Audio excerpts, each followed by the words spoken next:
লোকসভা নির্বাচনে রাজ্যের যে কটি কেন্দ্রের দিকে সকলের নজর ছিল তার মধ্যে অন্যতম হল যাদবপুর।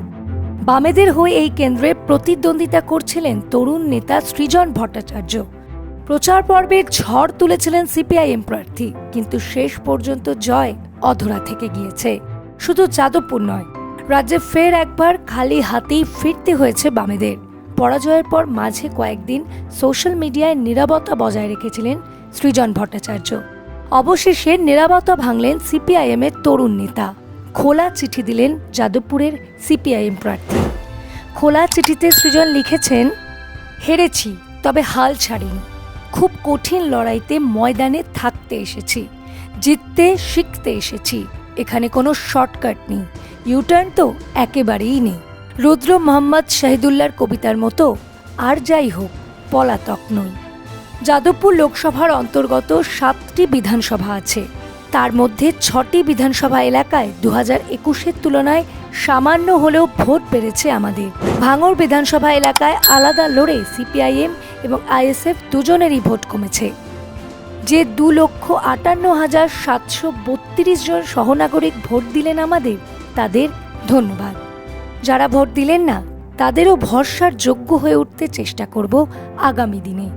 আমি এই ভোটের ফলাফলকে রাজনৈতিক পরাজয় হিসেবেই দেখব, তবে এখান থেকেই নতুন উদ্যমের উপাদানও খুঁজতে চাইব।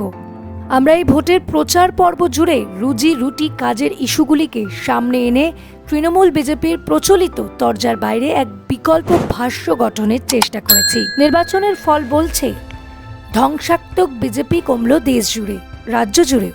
এটা আমাদের পক্ষে অবশ্যই উৎসাহব্যঞ্জক। তৃণমূল বিরোধী মানুষের কাছে বিকল্প শক্তি হয়ে ওঠার প্রয়াস আমাদের জারি রাখতে হবে। আমরা বিগত পুরসভা ও পঞ্চায়েত ভোটে তৃণমূল বিজেপির বাইনারি খানিকটা ভেঙে দিতে পেরেছিলাম। এই ভোটে আবার সে দেয়াল উঠে গিয়েছে। আরএসএস এর ভূমিকা আছে এ প্রশ্নে। আমাদের সামনে কাজ অনেক।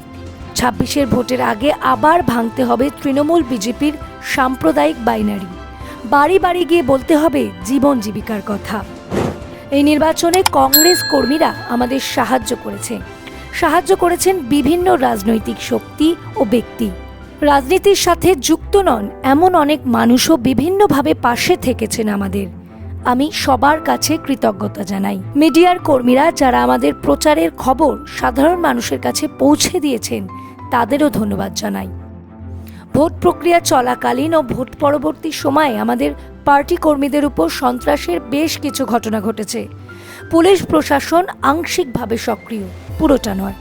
যারা জিতেছে তারা দায়িত্বশীল ও সংযত হবে, এ প্রত্যাশা স্বাভাবিক। যদি অন্যথা হয়, আত্মরক্ষার অধিকার আমাদের দেশের সংবিধানে আছে, এ কথা ভুলে যাব না আমরা কেউ।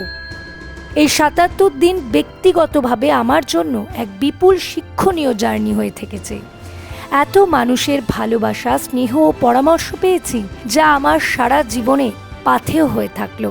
যাদবপুরের যে কোনো মানুষ তার প্রয়োজনে আমার সাথে, আমাদের সাথে যোগাযোগ করতে পারে।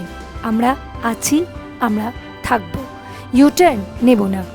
সৃজনের খোলা চিঠির প্রতিটি ছত্রে ছত্রে যাদবপুরবাসীর কাছে যে ভালোবাসার সমর্থন পেয়েছেন, তার প্রতি কৃতজ্ঞতা। একই সঙ্গে আগামী লড়াইয়ের বার্তাও দিয়েছেন তিনি। পিছিয়ে না পড়ে, থেমে না গিয়ে, পালিয়ে না গিয়ে সামনে শুধুই লড়াই, লড়াই আর লড়াই। সৃজন ভট্টাচার্য বুঝিয়ে দিয়েছেন, হাল ছাড়ার পাত্র তিনি নন। নির্বাচনে হারলেও মাঠে ময়দানে মানুষের দাবি দাওয়া নিয়ে লড়াইয়ের এ তো সবে শুরু। Bureau report, revolution Bengal.